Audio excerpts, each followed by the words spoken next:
คนธรรมดาไอ้ก็มีซ้ำนี่แหละพอกับแม่ไอ้เป็นสาวนาบ่ได้จับแต่ขาแต่ไทยสั่นบ่ไปไอ้เหียนคนก็ย้อนว่างบไอ้มันบานไป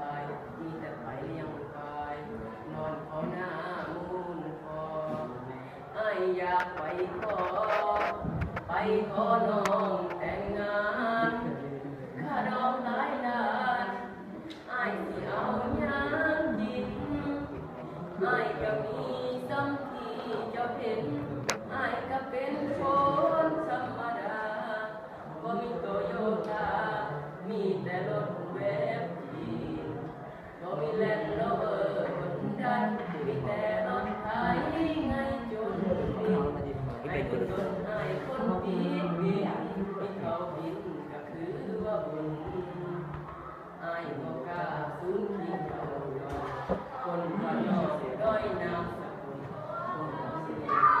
ให้บุญเจ้าเอาเงินขอก็ได้ไปขอให้เจ้าเห็นใจที่เฮ็ดจังใดไอ้เงินบ่เป็นที่ขายงานบ่มีแจกขยะบ่มีเขาบินไอ้อยากไปขอ